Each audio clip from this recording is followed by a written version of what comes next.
Michael Savage. I would build a great wall, and nobody builds walls better than me, believe me. And I'll build them very inexpensively. I will build a great wall on our southern border, and I will have Mexico pay for that wall.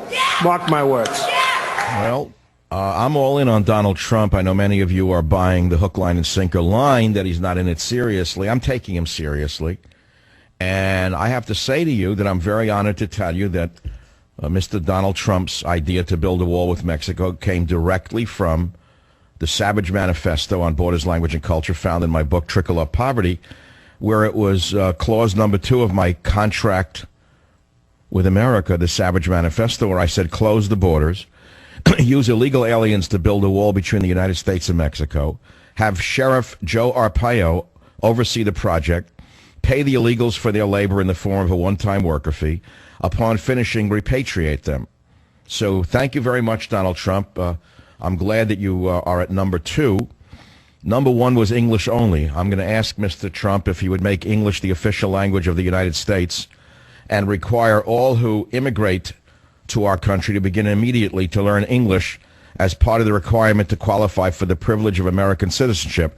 Likewise, Mr. Trump, would you require voting ballots to be written in English only?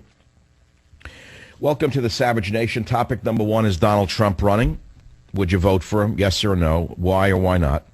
Topic number 2 is the race scandal of the, well, I hate to say the fake black, because she has done more embarrassment for herself than anyone else. How anyone could defend this lunatic is beyond me. I think the woman should be investigated by the FBI for having faked her race for private gain. I think it should be a crime. Number 3, we have the meddlesome Pope, the Pope's mischief. As you know, the Pope is mixing religion with politics, which is a no-no in the United States. He has been selected, hand-selected by the New World Order. He's the first non-European Pope in 1,200 years. The same people who gave us Obama gave us this Pope. The same people who gave us Obama and the Pope are giving the world a good beating. He is from an area where Marx's theory was used to rule over the people. The Pope is a danger to the world. Yes, I'll be very clear on that. He knows about as much about weather as my... Well, let's put it to you this way. The only thing the Pope knows about meteorology is that when it rains, his highly paid aides in the Vatican take out umbrellas and open them for him. The man knows nothing about climate. And for a religious man to do this is incomprehensible. How the Catholic people can put up with this, I don't know. And by the way, if he hates capitalism so much and wealthy people so much, I think the Pope ought to begin with an example by selling off some of the great art in the Vatican. And I think this Pope, this deceiver, what do you think? Because someone wears a holy robe, they're holy? Are you people nuts? How many imams are terrorists? Oh, you're willing to go along with that, aren't you? Well, the Pope is a Marxist. I stand by those words. He is a wolf in Pope's clothing. He is an eco-wolf in Pope's clothing. He's a stealth Marxist in religious garb. What do you think? I have to get on my hands and knees for him? He's a man. He's a man, and I disagree with his big lie, and I resent mixing religion with politics in my nation. It's sickening. It's bad enough we had to put up with Obama mixing race with politics for all these years. Now we have to put up with mixing Catholicism with politics. It's disgusting. The world is melting down in front of our eyes because of men like this, the deceiver, the great deceiving Pope. And so we have to stand up to him. It's that simple. This is simple. But again, I would make an offer right now in order to help the world's poor and to help the Pope distribute some of the wealth of the Vatican. I, Michael Savage, hereby bid $1 million for any Michelangelo in the Vatican. It's an opening bid. I realize it may be worth more. Ha, ha, ha.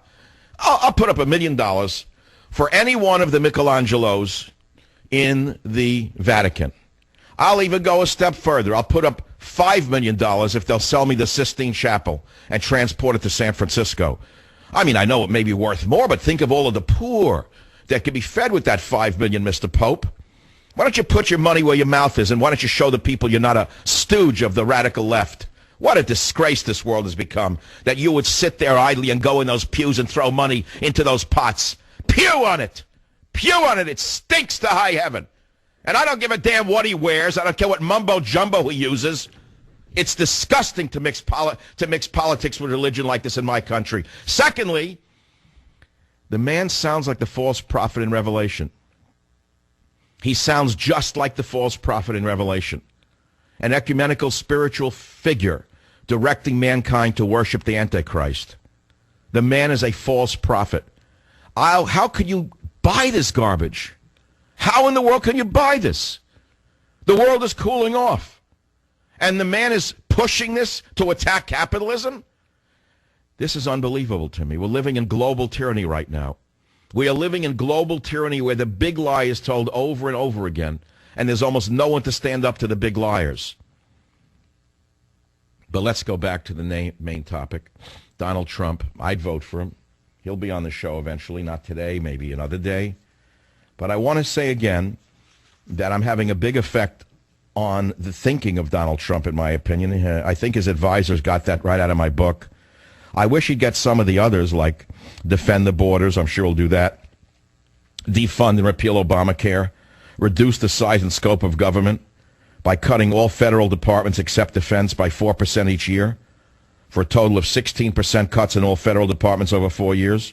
Require government employees to speak English and to have achieved at least a high school diploma or fire them. Liquidate TARP.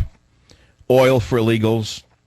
And that would be Mexico paying 1 barrel of oil per month per illegal alien that has snuck into our country. Let's say there's 30 million of them here. I want 30 million barrels of oil a month from Mexico, which they owe us. That is in the form of reparations for the generous free health care, free welfare, and other care that the illegal aliens from Mexico have received.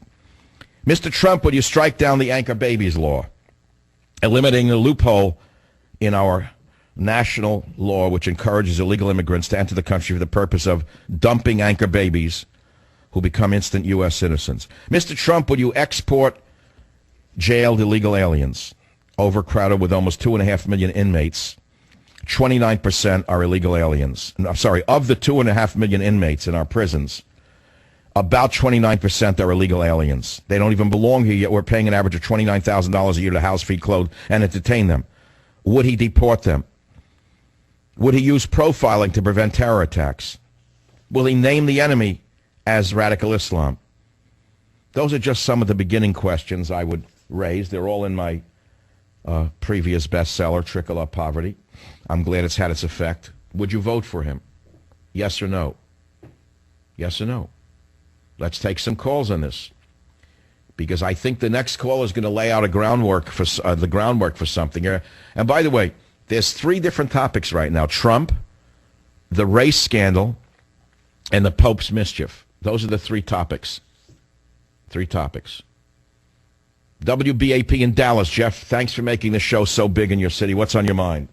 Dr. Savage, could Donald Trump be to Jeb Bush what Ross Perot was to Bush 41, and we end up with Hillary?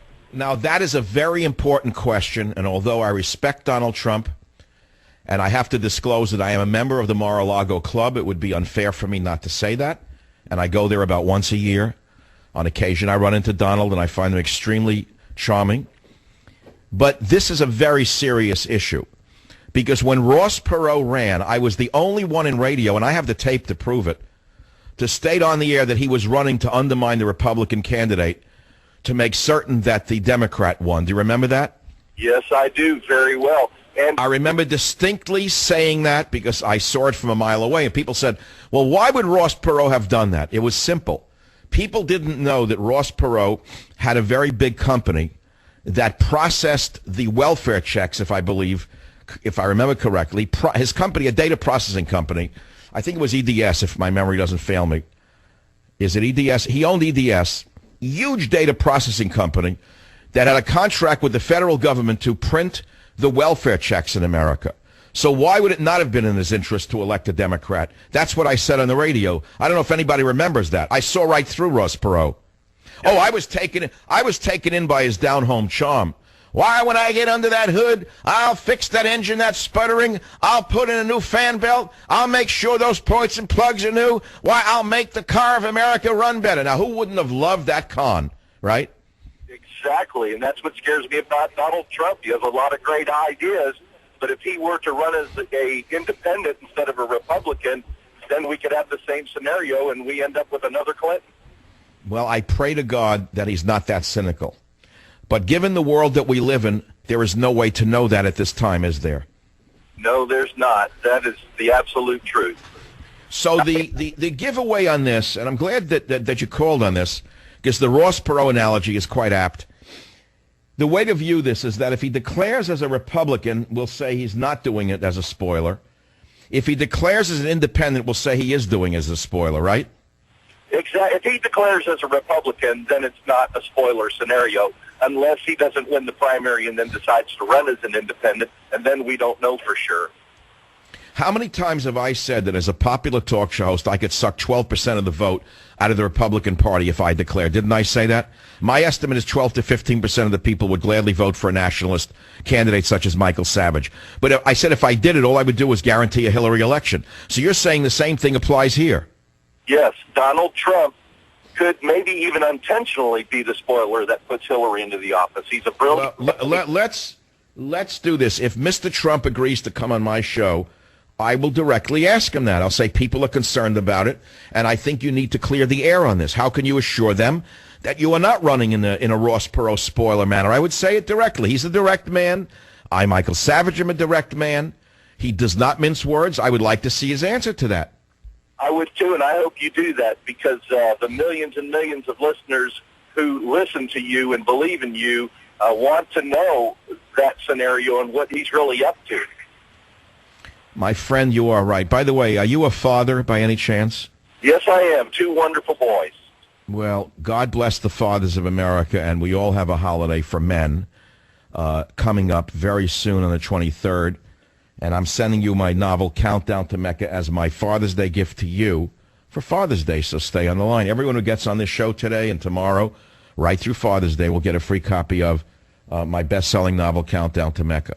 WABC, Tom, would you vote for Donald Trump, yes or no? Absolutely, and the biggest reason for me is because he's not a politician. I'm sick of them all. Okay, hey, that's how I feel, but we are a little leery, given the question that the last caller just raised. Is he a spoiler for Hillary?